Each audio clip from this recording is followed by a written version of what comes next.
Okay, greetings everybody. I am Marguerite Yozo of Seven Sisters Mystery School, and welcome to our monthly YouTube Live, co-creating the new Earth with the Fae and the She. Who are these beings? Well, we're going to be talking a little bit about that with the Fae and the She today. Who are these beings? Well, I we're can going to see be that I've got talking my with the Fae and the. I've got my other YouTube channel on, so we had to get that off. Anyway, here we are.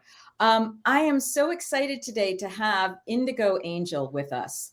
If you were part of the Healing the Womb 3 sacred medicine container a couple of weeks ago, then you will have gotten an introduction to Indie if you didn't already know about her. And if you did not join us for that, I highly, highly, highly recommend that you do. We will have a link for how to continue to register for that under this video in YouTube. We are welcoming comments and questions during this broadcast. Indie and I are going to start out by talking about what she knows about the She and the Fae and their origins, what I know about it. We're going to move into dragons. We're going to talk about the new Earth. Indie has a lot of information about the new Earth. And if you stay tuned until the end, we're going to announce the 3 winners of our media giveaway, our social media giveaway for Seven Sisters Mystery School. 3 lucky people who have participated in Instagram and our Facebook page have been selected as the winners of 8 of our courses from the vault. These are still cutting edge, amazing courses on all different types of topics available on demand. So let me just say a little bit about Indie and then just have you say hello and launch in. Her human name is Amanda Jane DeMarco. And, Marguerite, she was excited about that last name. Is that Italian? Turns out they're both from Sicily. Okay, so we both have Sicilian heritage. That's another area where we might be able to go today.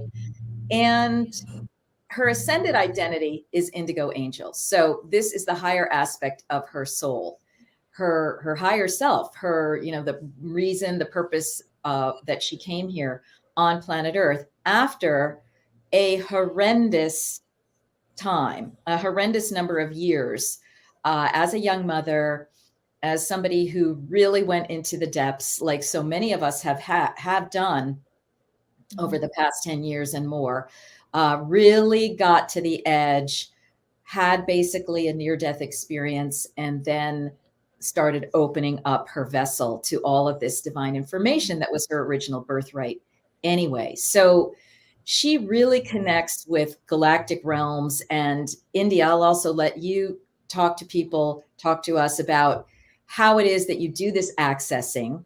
And then we'll go into the discussion about the Fae, the She, the origins, and more. So go ahead. Welcome.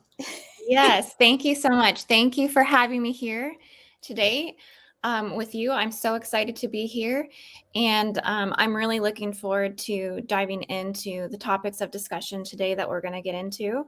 And thank you for the lovely introduction.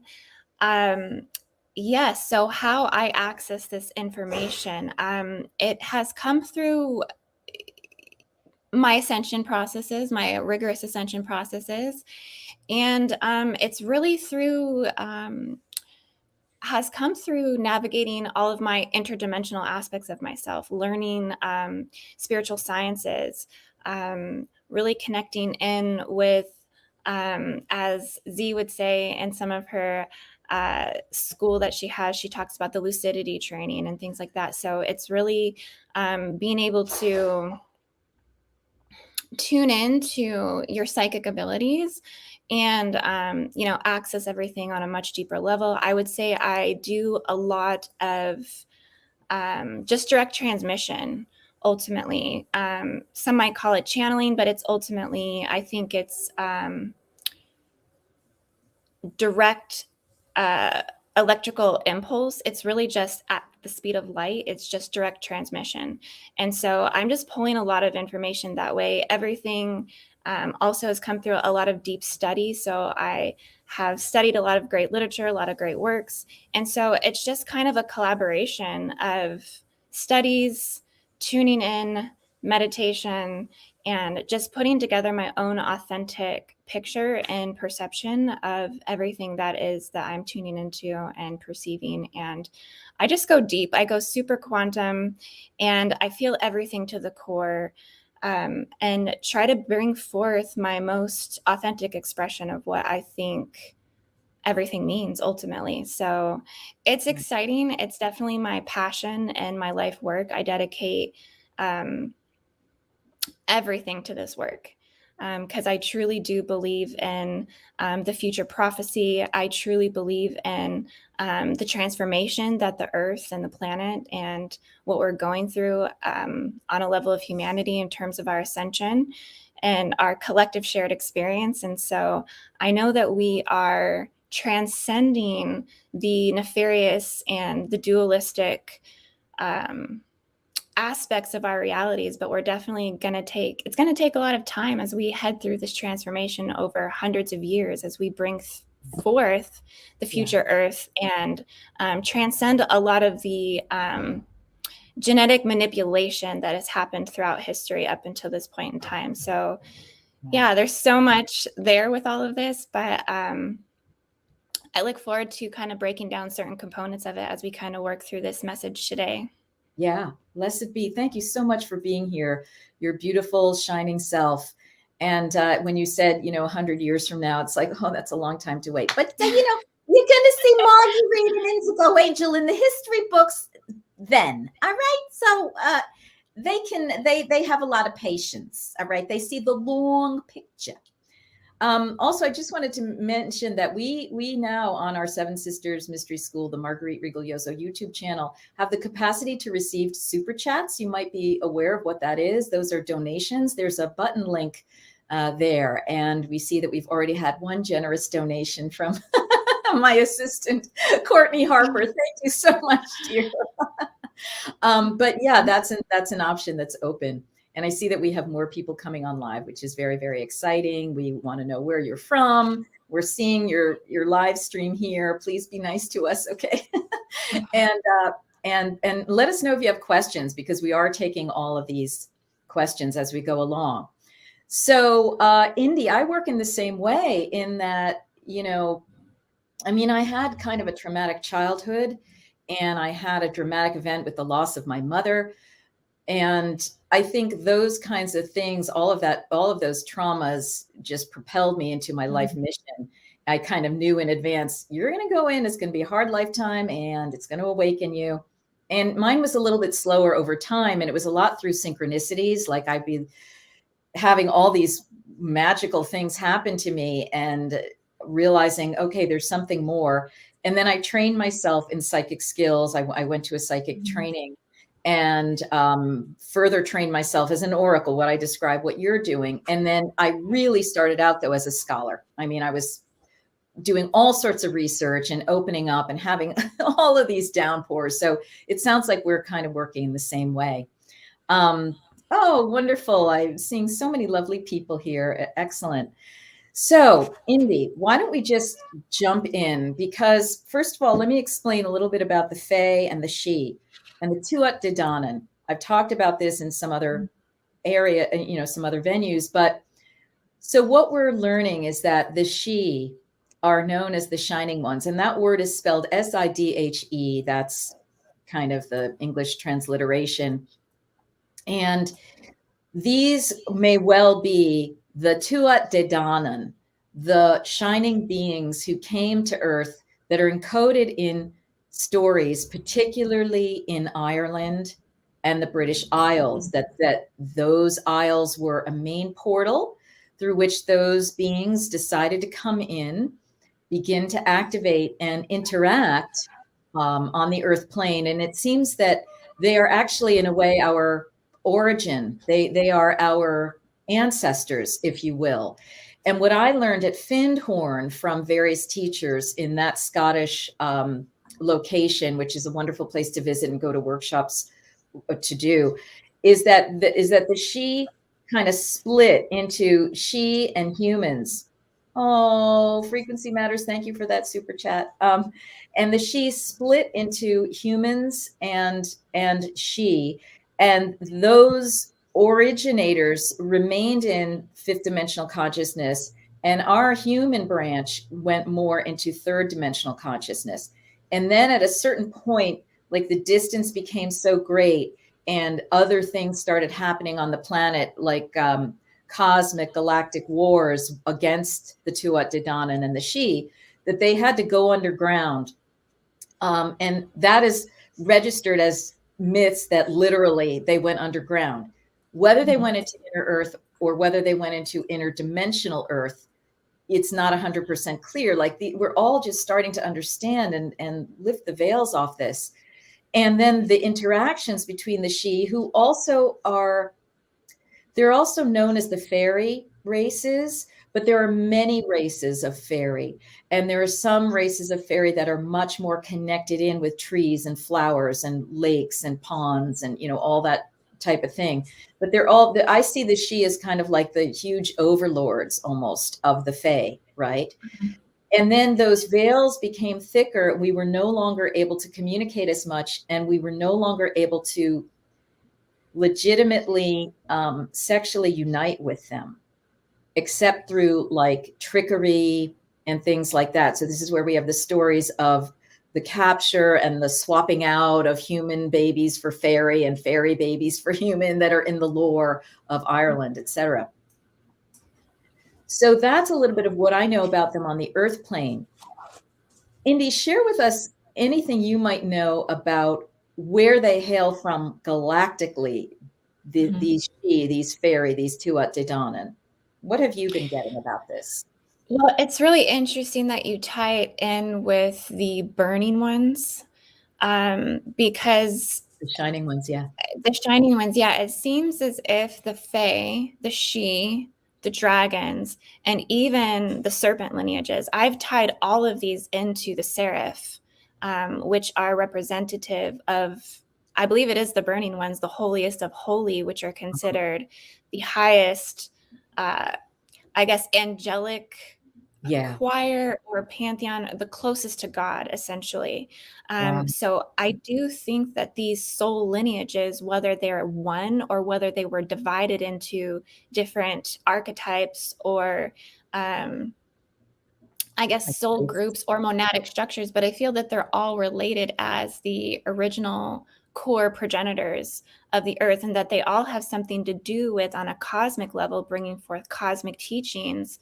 The original, teachings of Gaia, basically, that have descended and came through the Essene Grail lines. So I think a lot of these beings, the shining ones, the seraphim, ultimately are the guardians of the earth. And I think with what I've found out with the Fae is that on a galactic level, that they originated from Polaris, that they are Polarian. It has a lot to do with the alignments to the North Pole, to the metagalactic core, to our north and south nodes, and that the Fae, the She, and even potentially the dragon mothers and the cosmic mothers, the serpent mothers, that they all then descended through the north and south nodes into the northern territory and regions of the planet, and also the southern portions as well. Because it's kind of as if when you start looking at global civilizational history, we have deep roots from the south that have come up through Australia, the Pacific Islands, India, and then we have this northern descendancy that's kind of come down through Ireland, the Druids, the Vikings, the Celtics, and that these seem to be the most ancient records. Yeah. And you also hear the term Hyperboreans, which is in the ancient Greek records, literally. And there's been a lot of mystical discussion about who were they? Were they connected to the Pleiades? Where, the god Apollo would go to Hyperborea during, I think it was like the summer months, and would leave Delphi, and he would not be the oracular god there. Then it would be Dionysus. So yeah, we're talking about places, place names, on planet, off planet, in planet, inner outer that we need to reclaim. I mean, that is just completely fascinating. And the fact that these beings, it makes total sense to me that they would be really close to the divine, really close to the angelics, in a way, part of the angelics, the positive angelics, the non-fallen angelics, right? And how amazing that the earth is so close to the divine realms, because in so many of these ancient stories, even the Gnostics, you hear of like all of these different layers and dimensions, and it just, the God seems so far away, you know, and I think that's part of the programming, when in fact they're just right here, and they're so right here that they're in the trees, they're in the flowers, right? These are our closest interdimensional friends that took, you know, bothered to come into incarnation into the earth plane and the natural world, the earth. So here they are, generally being ignored, cut off, decimated, et cetera, et cetera, et cetera. And we have this opportunity to awaken to them and start working and playing with them again. So, yeah, go ahead. Yeah, I definitely agree with that. One thing I've noticed in a lot of my travels to Stargate locations, particularly I just did a trip to Machu Picchu. So when you're talking about the spirits of the land and the Fae and feeling that dragon Sophia, you know, the purity of that energy, especially in these rural areas, you know, big city areas, a lot of that energy I feel has been siphoned, hijacked, cut off. It's been radiated. It's been, you know, the grids themselves have been so inundated with artificial frequency that it's really hard to connect in. I was just telling a gal that I was working with the other day, like, if you want to connect to the spirits of the land, like, you got to get off grid. You got to go deep into parts of the land where you can really connect into areas where it's not so saturated with, you know, cell tower and electromagnetic radiation, because the spirits are actually having a really hard time transmitting through that. It's wiping it out. I talked about that in my last CERN update, was how, you know, they're damaging the electromagnetic natural grid currents, the telluric currents, and also the light gridding templates that uphold the prophecy to the new earth. Wow. And so the spirits are trying to so, you know, naturally and organically communicate through our organic systems, but we have these oversized beast machines and, you know, infiltration on this earth for all of the nefarious agendas that have definitely been making that connection very difficult. And so we get more separated to our connection with Gaia. But, you know, not on a heart-based level. Like, you know, we are connected to that through the Harit chakra, the higher chakra. And that is the dragon chakra. If you've read any of the Sophia Code, it's a very popular book. I have it here because I was like pulling all of my references for dragon stuff as I was preparing to come talk to you today, because I was so excited to dive into this.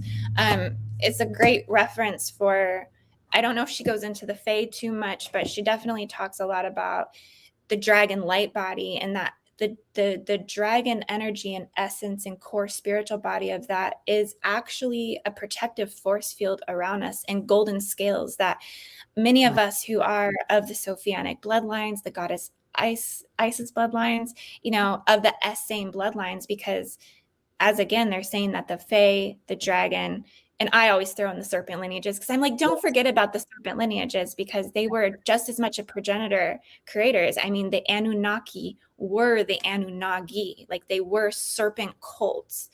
And so because of all of this demonization that we're fighting throughout history, right? We're trying to restore the feminine code ultimately, because I think this is what the 13 dragon mother bloodlines are emanating in and through, is this Sophianic grail line that, you know, extends through all these different versions of that, the Tuatha de Danaan, if I'm saying that correctly. It's all coming through those bloodlines. And so I think we're going through a great resurrection of that right now. So much. I mean, with the death of the queen, all of that. Oh my gosh. Yeah, so time for also the Irish people to really awaken to the fact that they have the probably highest percentage of Tuatha de Danaan blood in them, DNA. They are right there. And whenever I have sessions with people, I'm just struck at the fairy look of their face, and I'll say something, and they'll burst into tears, and like yes. And so I've been getting this message, that the Irish need to call back their dragons. And then my mentor, Patricia Anderson, read that, well, it may be not that we're not quite ready for that. Like a few other steps need to happen in Ireland before we can actually do that big ritual or, series of rituals or whatever. Wanted to give a shout out to Shauna Holmes. Somebody had mentioned that she is channeling about these beings. I know Shauna from back in Mount Shasta days, and that's fantastic. Shauna is a really amazing channel. And we just have some people from all over the world really coming on here. So it's very, very exciting. I was astounded when I heard in Lisa Renee's transmission from I think a couple of months ago in her Shifting Timelines that Mother Mary is the head of the dragons.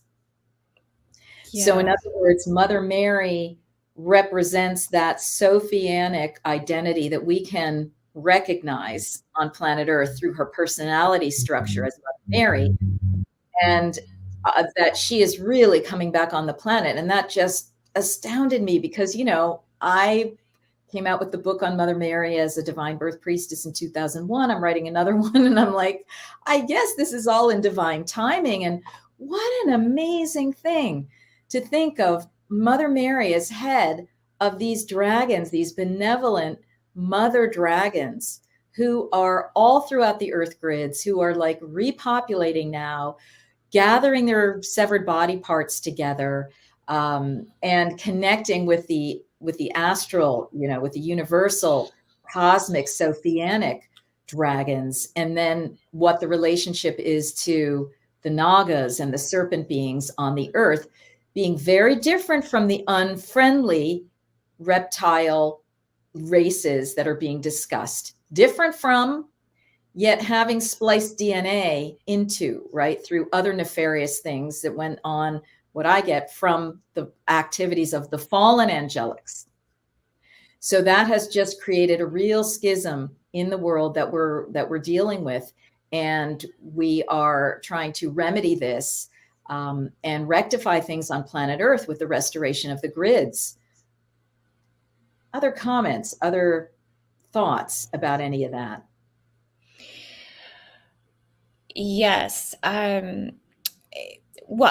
Yeah, like you said, calling back our parts, our fragmented parts. Yes, absolutely. I think that there is a cosmic Christos dragon teachings, and I think that this is the basis for all of the mother dragon knowledge, and it is exemplified through the Mary Magdalene Sophia legacy. Which ultimately has been gradually desecrated and destroyed and converted into Vatican approved narratives. I even think the Vatican, Vaticanus, like maybe in Latin or something like that, is actually dragon. So it's almost as if they have, siphoned this architecture, this spiritual energy, and have kind of made a mockery out of it. Because, we got into discussing how the head of Medusa is underneath the Vatican, and that, in some of my remote views and channelings, I've seen Mother Mary tied in red ropes and actually bonded or in bondage to the Vatican, through the patriarchy mentalities and through, the programming and the PDSs, the patriarchy demon seeds. And so I think we're going through a great reclamation of all of this. Absolutely. And a lot of it is being restored through these particular bloodlines. And all of this really, I think, goes back to the motherlands of Mu. Well, it goes back to the Polarian races coming down through the elementals of fire but coming down through, like you said, Hyperborea, the elementals of air, and then coming into the golden age of Mu, which is where I think the dragons and the Fae have ultimately, on a galactic level, they were the spiritual link that actually brought in Earth to Sirius, to Neptune, to Pleiadian, to Orion, and they protected the flames of wisdom that held the star portals open. Wow. So this is really, really about our creation story here and everything that we are. Like, it's so vast, and really ties into on a grid level when you're talking about restoring these grids, going back to that point, because I'm like going around in circles with the multidimensionality here. Of course. It's spiral. It's spiral. Yeah, definitely. Goodness. Back to the point. I'm like, now I remember where I was going with this. So the Pleiadians had a lot to do with this during the time of Mu, because they installed a 24-point crystal organic nodal spiritual immune system, basically in the high peak points of the mountains. There's many of these different systems that form these organic grid networks, but that one is very, very important, because they're almost like the stations of the Seraphim light cities themselves, and they're like the guardian stations on the earth. So I think if you even tuned in or were able to get to some of these high peak points, I think Mount Shasta even being one of them, you're going to be able to connect into that guardian Lemurian Mu energy that allows you to have access to those wisdom portals of the stars. And I think it's been specifically intended to help our planet during the period of 2012 to 2032 as we go through this major ascension cycle. And I think it's, preparing us for the new golden age of our era, because there is a golden age that has reigned in every single root race or era or, civilizational time. We do get to that fundamental point. So I think a lot of this technology is coming back, even in the container. I was going to ask you, did you get the video series up on your website for people to come and purchase the course that we taught for that container? Healing the Womb. Yes. And people have been still enjoying that. They've been signing up. Healing the Womb 3, the Sacred Medicine Container. I have it on the Seven Sisters Mystery School.com website. Indie, if you have it up on yours, IndigoAngel 222. Mine is still kind of in construction. I think it's going to be up today or tomorrow. Okay, bless you. Yeah, I can't wait, because we really kind of covered a lot of that. And in the third day, I did the healing with that, where we accessed those light temples. And that's just technology, that more of this technology is being awakened through the Dragon Mothers, through reclaiming our Mary Magdalene and Mother Mary fragmented parts of our soul for over 2,000, 6,000, 100,000 years on this earth here. We're just continuing to gain so much more technology to access and utilize and connect it into the gridding templates. Yes. Wow. Yes. And Courtney has provided the link for where it is on Seven Sisters, or you can go to IndigoAngel222.com also to find out more about Indigo and her services as well. It's also, I think, still under Xi Earthstar's wombhealth.org. So either any one of those, roll the dice and see where you should register for. And you'll be led to what you need to, whatever medicine. Maybe there's medicine through Seven Sisters or through Earthstar Academy with Xi or through Indie. There were a few things that you said that are just so stimulating that I want to go back to. And this a little bit goes to our ancestral lines. You talked about the head of Medusa being under the Vatican. I have seen an image of the upside down head of Medusa that's like at the base of a column that's in the ground. It's kind of greenish. I don't know if that's the one you're talking about or if that's somewhere else, but perhaps the literal skull of Medusa is there. Like maybe they kept that skull, like they supposedly kept Mary Magdalene's skull, and it's in France, and they take it out every once in a while. What if they took that skull of Medusa that Perseus cut off And it was really interesting because we're talking about Shauna Holmes. She's the one who channeled for me that I am the reincarnation of Danae, the mother of Perseus, okay, who was raped by Zeus through a shower of gold because I thought I was doing a divine birth ritual. And then here he was seeding his Anunnaki seed into me, AKA Perseus, who then went and cut off the head of Medusa. And so that fascinates me to think about that it might be literally, being used. Oh my God. Like, we really have to restore Medusa's head to her body and understand that her snake head, the hair is connecting her to the Nagas, to the serpent wisdom, the serpent beings. What I want to go to is that Sicily, the triangular island that we have ancestry from, like almost in the same, like 30 miles away. The symbol of Sicily is called the Trinacria. And it is 3 rotating legs around the head of Medusa. Talk about an eerie symbol, right? And that is the center of the island, is the head, which is where they have a sacred peak, a kind of a double peak that was known to Demeter and Persephone. That was their holy site back, several thousand years ago.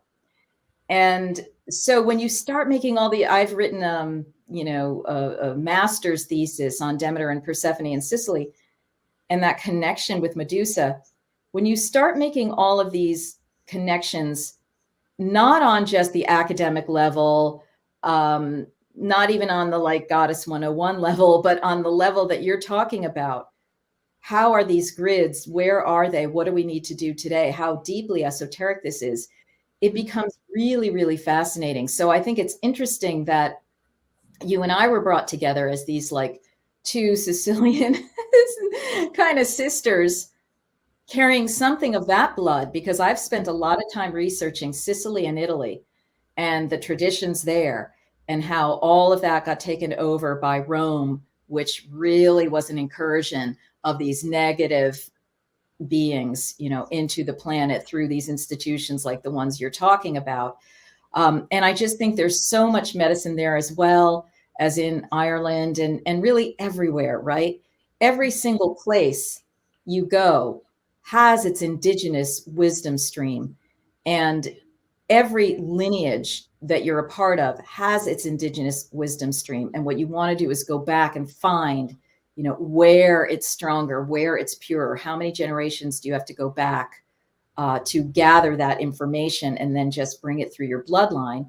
And the last thing I'll say is, you're talking about mountain peaks and things being, of course, the portals where these beings come through, these intelligences, these lines come through. Moses knew that. That's why he went up to the top of the mountain, all these other beings. And what do we see in California, where I lived for 20 years? So-called Mount Diablo, Devil's Mountain, which was not devil at all. What did they put on top of it? Right on the very point, a concrete building. Literally, the little teeny tiny point that's like a little clitoris coming through can be accessed. You go up there into that room and you can touch the point, but they've dampened it down and destroyed the grids by putting the concrete on it. Then Mount, the one down in San Jose, and it means Hummingbird Mountain. I don't know why I'm thinking Uluru, but that's in Australia. It might come to me. Anyway, it's the one in San Jose. What happened? The military put a cube on there, a concrete cube, for no reason at all. It has no function.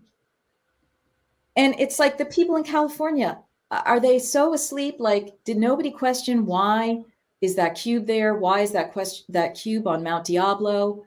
It disrupts the advent of these energies that you're talking about, that are our nourishment to the Bay Area, which is the remnant, the people who fled from ancient Lemuria are all there, through the ancient tribes, and then the peoples who have migrated there.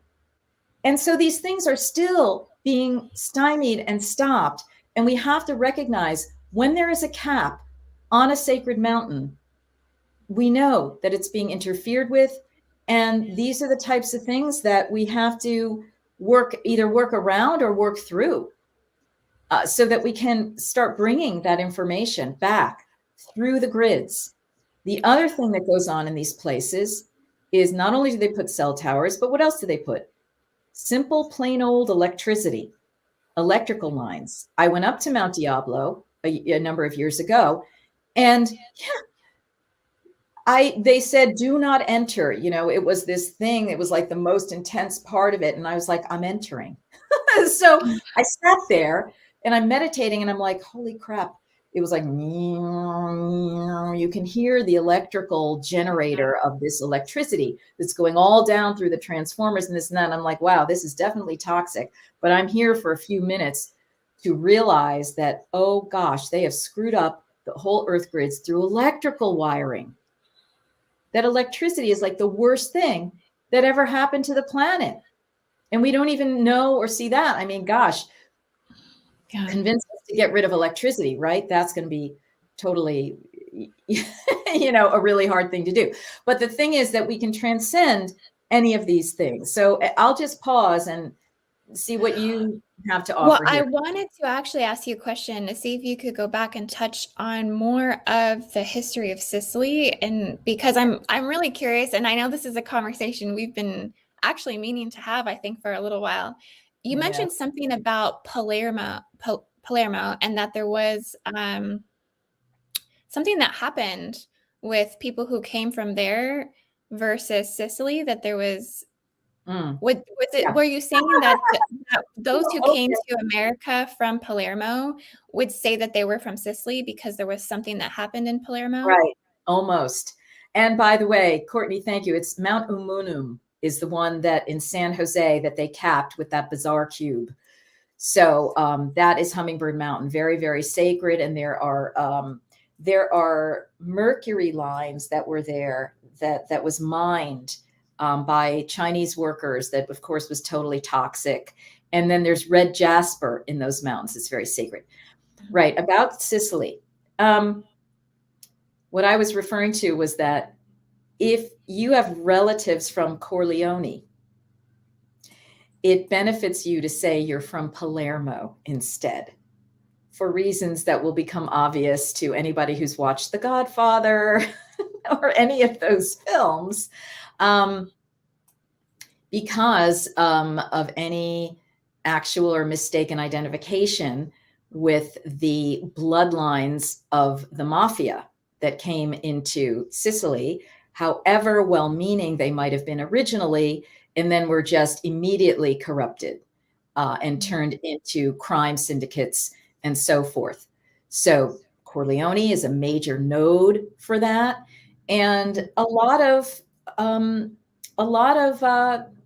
migrants came from Sicily to the United States because that area was impoverished by the feudal system. It's such a wealthy area of fertile earth, productivity and so forth. But the people all got under that feudal system, controlled, overlorded, lost their land, et cetera, et cetera.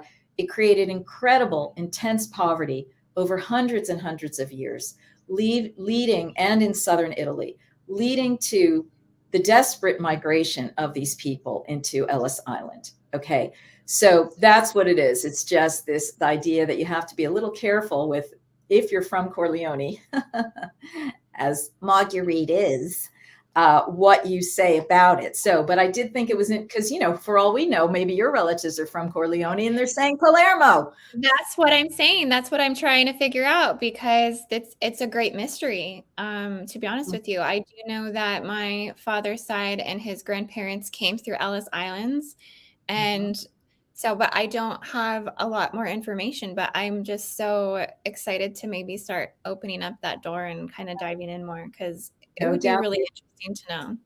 That's right. No doubt you have relatives. in that part of Sicily, Western Sicily, that you could find. Yeah, it's amazing. Yeah, but as far as the tampering and the grids, like the electrical system, there's just so much that they're doing. I mean, this is just extensive beyond. I have a fly. This is extensive beyond belief. Um, there's in some of my deep dives I've done, I've taken note of something that they do in places like Area 51, Area 52, places like submarine facilities. They do something called planetary branding. They even do this in the airports. I think they do this at Denver International Airport.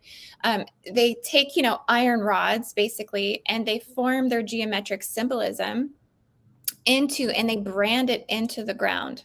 Wow. To run that frequency of the transmission of whatever the agenda is through the iron rods into the ground, sending the radiation or just the frequency templates basically to distort the land, or to even call in or to even send signals to spaceships. That's why I say submarine facilities, because they can do a lot of this transmission underwater. And I think that's a way that a lot of the Saturnian and even royal Nibirian Anunnaki lineages, royal Orion facets, negative agenda type lineages and races are accessing the underground, because we talk about how the reptilians and, these races are coming up subterranean.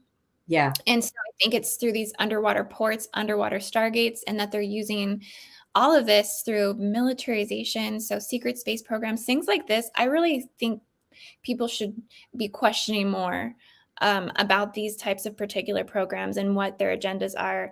And honestly, also the military, because you talk about the Central Intelligence Agencies, and we talk about, how that's the capital of CERN. CERN is our Central Intelligence Agency, and the nuclear research that's going on there, and overall looking at, what is the drive and force of humanity with investing billions and gazillions of human blood, is what I like to call it, money, right? Because we're farming humans for, the production of all of these things and for the development of AI and transhumanism. It's all conglomerating into this harvesting of human energy, whether that's through our energy, through our sweat and tears, through our blood, whatever it is, through our consciousness. This is what is driving all of this network and distortion to run, and there's just so much. I really think it's just the overall battle of evil. Yeah. Like really transcending this enmity that is in between us and our sovereignty. And why was this inserted? Where is this implant? I mean, we know it comes through the crucifixion. We know it comes through the persecution. It comes through the Holocaust. But how do we really get to the core root of relinquishing the strongholds of this, so that way we're not at war within ourselves? Right. Exactly.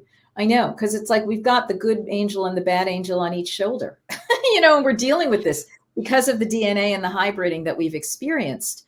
So let's look at that in a minute, because also somebody's asking, is it possible to touch upon the strong parasites and biological monitors that are placed inside light workers? Because that's exactly what you were talking about in the Healing the Womb 3. So we'll say, dear soul who asked that question, go to one of our sites and sign up, because Indie gives the whole shebang on that, especially as it regards the womb. And she leads us through processes to unhook those tags, what she calls those tags, especially from the womb, because that's like ground zero, for a lot of these things. But it's also in male genitalia and, throughout the rest of the body. So I'm going to have you address that in a moment. What I want to go back to is the thing about the capping of the mountains, capstones, and all these weird things that they've done. I've mentioned this in a couple of different places. Ireland on Hilatara, that's like their main central connector to the galactic realms, to the sovereignty goddesses. I learned from my friend Zoe Daly there. The sovereignty goddesses are really connected into that mountain. It's the Hilatara. they put a phallic sword there, a phallic stone, calling it the stone of destiny.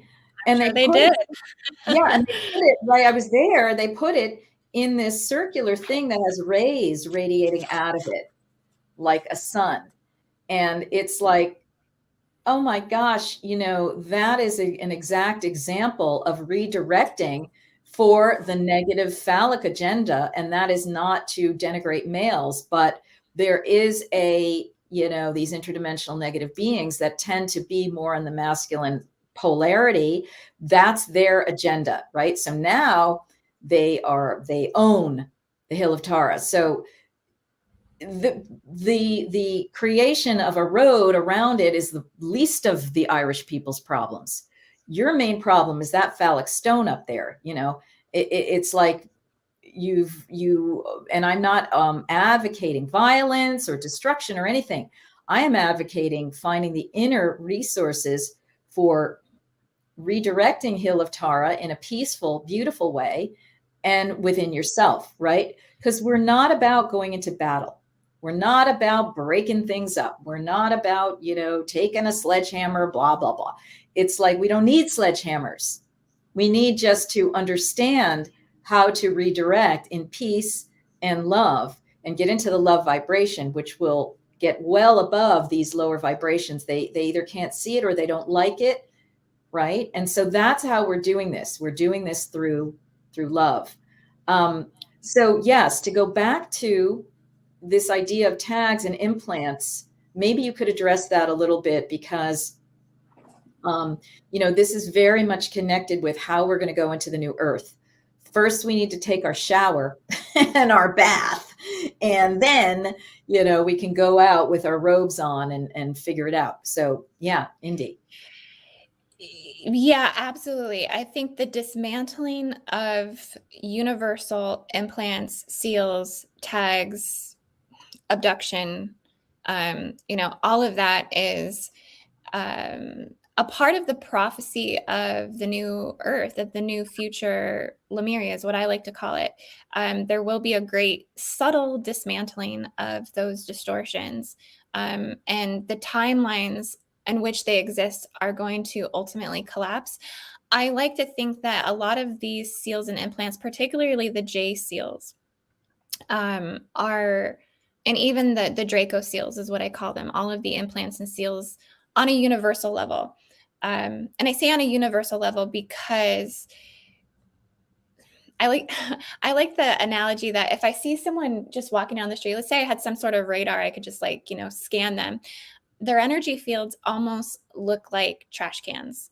Okay, if you can tune into their eternal Akashic history, because, let's say they lived during the Lemurian time and the Atlantean time and the Aryan time. So they have all of these, froze there for a second, universal, global, collective, shared implants that are basically blocking their unconscious, their subconscious, and their conscious mind on all of the levels of their auric identity, astral identity, causal identity, okay, capping their consciousness in certain points and their field, causing illness and distortions inside the body. This is all playing out within their eternal records. But then we also have things that are current and running, just from everyday traumas and from everyday existence here. So it's like there's so much that we're carrying.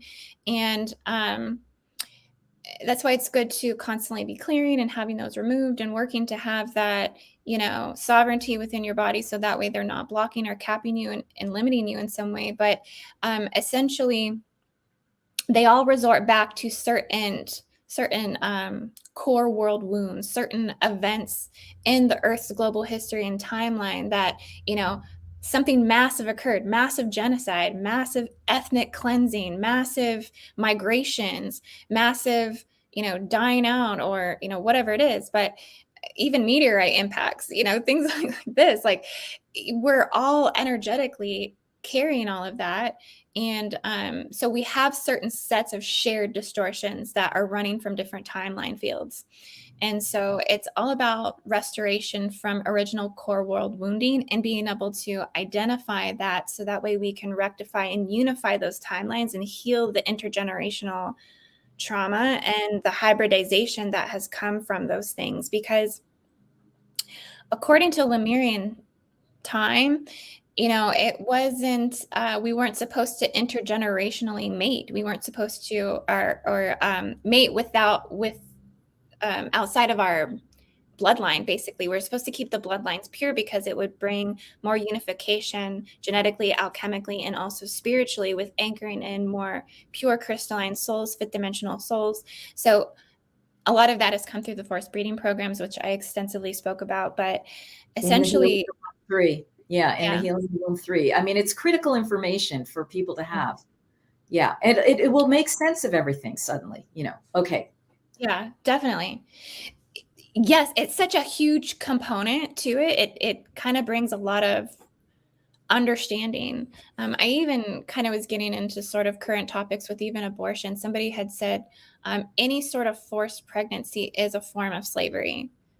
And a form of forced breeding. And I just thought that was so interesting, Yes. given kind of where we're at in our country with the division of Right. now having this, red states and blue states and, different policies and, whatever it is according to, the overturning of Roe versus Wade. And I'm not going to make any personal statement about I feel about that either way. But I mean, but I can see how, that's a level of it that just ties into it. But yeah, so it's really, I think, important to understand what the seals and implants are, so that way you can understand these distortions and how they might be affecting, your life and your ability to manifest here and your ability to call forth your highest noble desires in this life. This is what they want to take from you. They want to limit you and disallow your empowerment to be able to have more and feel like you are entitled to abundance and magic and, all the beautiful things and the knowledge that you can create the new earth here and that we're co-creating it. All of this is so withheld. All of this knowledge is oppressed and suppressed. We should be giving this to our children right away from 5 years old when they're asking the questions, who am I and what am I? You know what I mean? Because kids are curious and they know right away intuitively. They want answers. Yes. Wow. So much richness in what you've said. And what I want to add into it is that although we're pulling the blanket off all of these distortions and these horrors and desecrations that have happened, that affect us every day of our lives, that affected us in childhood, that are the reason why we had all of this trauma, because trauma is not a natural thing. It's not just well, that's the way it is on planet Earth. That's the way it is on planet Earth that has been abducted, And so what we're doing is realizing, whoa, something's wrong with this picture. Remember Eden? It didn't always used to be like that. Eden is not just some fanciful, wishful thinking type situation. It's a memory. So we're trying to get back to Eden, which is the new Earth. And we are working with the Tuatha de Danaan, the Xi, and these high-level angelics, and Mother Mary, who is a direct ascension back into Mother Divine Sophia Dragon, to help us. So, people are asking, well, how do I do that? How do we do the Hilatara, blah? Go into meditation, ask for these true master beings and Mother Mary of the dragons to come in and have her give you high-level information. Okay. Anything that's going to be about love and wisdom and light and truth and stamina is going to be the message. Anything that's going to be about violence and killing and blah, blah, blah, probably not going to be it. So we all have the information. Indie and I and others who are on this watching are all stimulators, and we're all stimulators for one another. And we can all access this information by going into our deepest meditations and calling on these helper beings. So we are not at the mercy of any of this. I just want to make mention again that If you are enjoying this video, we do have a super chat function. We do accept donations, which go to the operating expenses of Seven Sisters Mystery School. And at the end, shortly, in about 8 minutes or so, we're going to be announcing the winners of our social media giveaway, the 3 lucky people who are going to receive the 8 courses each, the 8 online courses each that we were giving away, that are from our vaults, that are very, very powerful classes about, you know, the gods and I mean, many, many different topics. So, Indie, let's have you just tune in. What are you burning to say right now in this environment about anything that's been said or any other direction you'd like to take us? What's needing to come through? I was kind of curious, honestly, because we had got into some of the reptilian history.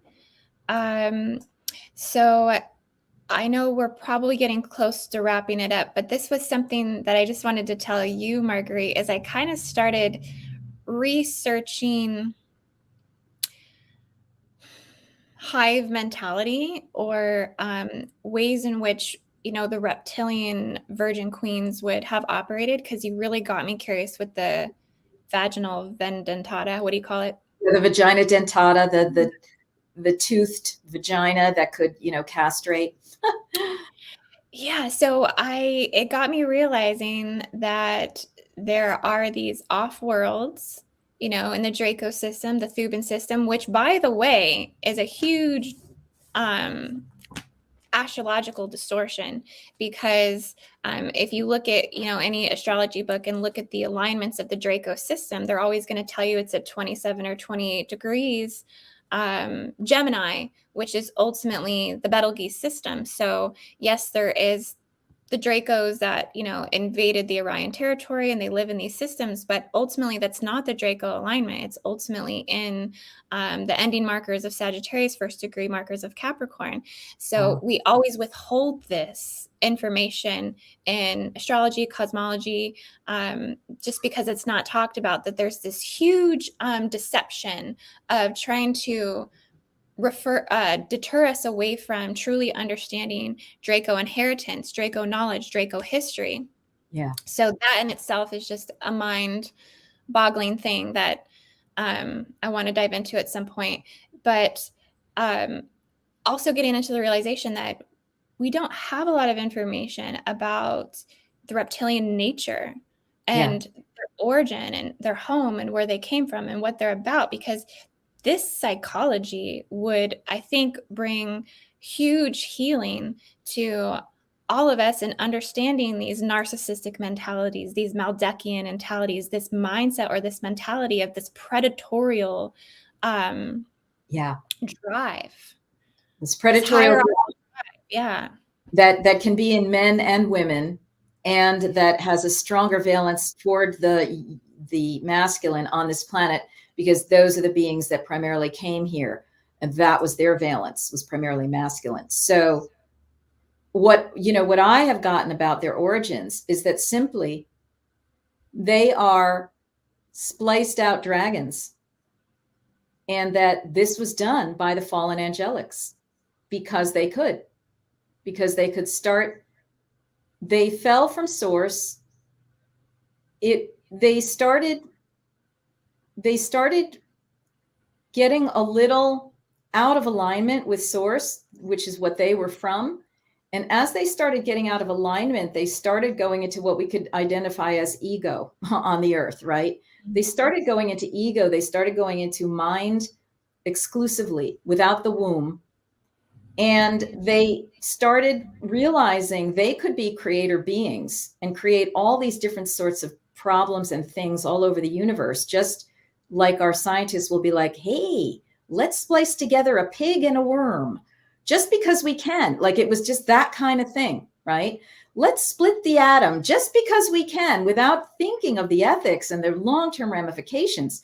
This type of garbage started with the angelics. That's what I received. They took dragon DNA, of which they were part, and they started distorting it. You know, they started putting other energies into it. This is what I get is how the reptilians were created. So there's karma between dragons and reptilians. And the way they were created led to this emotional body problem that they had, which was all about suffering. So their lives and their existence is all about suffering. They are so miserable. Like when I tuned into this, when I tuned into who are these reptilian queens and all this type of thing, I was like, oh my God, these queens are so miserable because they have a lot of power, a control power, but ultimately they don't, because the males can still two-time them, and they do have something of an emotional body. So they are vulnerable at the emotional level. And even though they can castrate, they, you know, it's really, really a miserable, miserable type of existence. And many women on the planet understand this type of misery because we've been in relationships like this, and men are in relationships. No one really has the power. It's about power games, but it's not really about power. So anytime you've been in this kind of misery, you know what the reptilians live like. And this is what we're trying to get out of. It's a sexual game. It's a sexual war.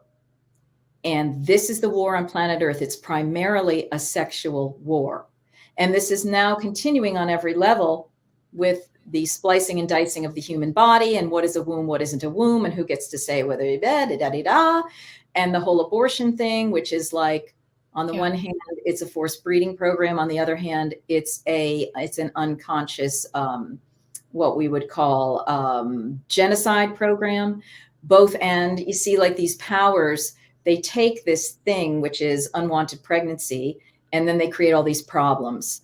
But they created unwanted pregnancy because in the Lemurian way, there's no unwanted pregnancy. You know how to get pregnant or not at will. And then it goes back to the original human form, which never even needed impregnation. It was just, whoop, I'm having a baby, you know. So we can see the rollout of these timelines. But the war is a sexual misery war. And that's what we are dealing with. And we all know it intimately. So if we're wanting to know what the reptilians are like, just look at anything miserable that's happened in your life. You are tuning into them. Yes, I agree. Yes, that sums it up nicely. I was also reading it, and it's also sexual misery against the same sex as well. Yeah. A lot of these reptilian virgin queens, they would find and kill other virgin queens as well. Competition, male competition, female competition, male competition. It's all a reptilian game. And that's what we're healing. Yeah, we all know that one too. We all know jealousy. We all know the wicked queen. The wicked queen of Cinderella is a reptilian image. And poor dear thing, she was so worried about not being beautiful. And that's been inserted into every single woman on the planet. Dear God. I mean, we are controlled by this program. Yeah. And Queen Elizabeth, who was basically the head apex reptilian breeder, I feel that she held lower two-dimensional demonic hierarchies that answered to a reptilian queen demon force. And then that's right. Created. It wasn't even her poor dear human self at 22 or 3. My gosh, God knows what ritual she was taken in on.